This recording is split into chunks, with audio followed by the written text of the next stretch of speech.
This be like us is over. This be like us or become like us is over. And that's what the Americans cannot understand. They still believe that they have to lead. The world must be led by the Americans. And the reason they can't see it and they are in denial is that it's going down. Not the US as a state or a society, but as an empire. And all empires go down. There's no empire that has existed forever. So you may say the United States today is Titanic. The West is sitting as restaurants in Titanic, and the water is coming up around the windows.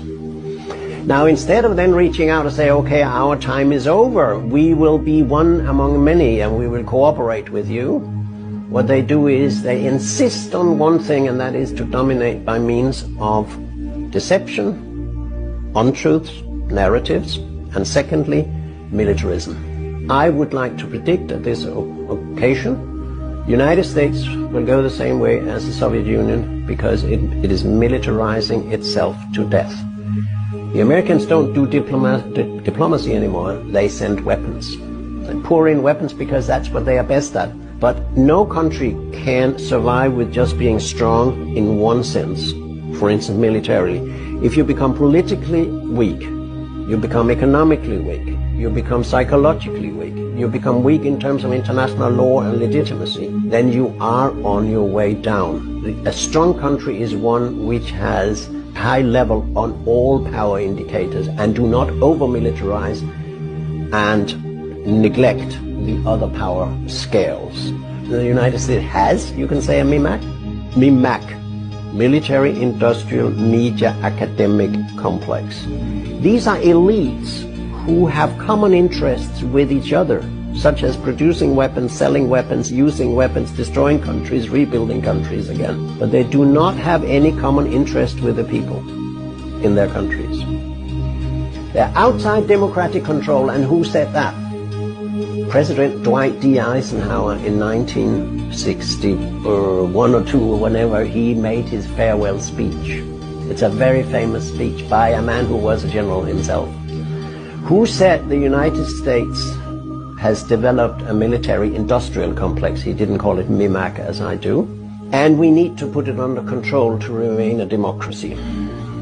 What is undermined very, very clearly now is pluralist open media and our democracy in the West, because everything is now geared to warfare and militarism. More, more, more. There's nobody who stops to think.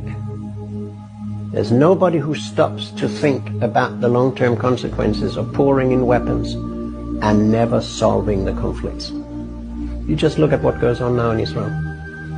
The country that had so much weaponry already, had nuclear weapons, have had a special agreement with weapons with the United States, $5 billion a year, I don't know for how many years.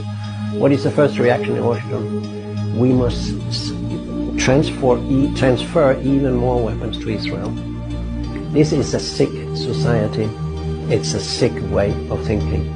And of course, this whole thing has to do with, as I said before, the dream, the unrealistic dream or illusion that if we can get rid of Russia as an opponent, and we have created that opponent ourselves because they have never invaded a NATO country, they hope that they can concentrate all NATO's resources on a Cold War or, God forbid, a hot war against China. You just go to NATO's homepage and you look at the threat perception. NATO is now characterized to be something like a church. You either believe in this nonsense or you don't. There's never an argument on NATO's homepage. The text is, China is a threat or a challenge because China is different from us. China has different interests from us in the West. Now, if that's how you define a threat, everybody around the world basically is a threat. So the whole thing is a military-industrial complex lives from finding enemies, because if you don't have enemies, or say you have enemies, or appoint somebody, or make enemies, you can't legitimate your own arms development, and the military-industrial media academic complex will fall apart.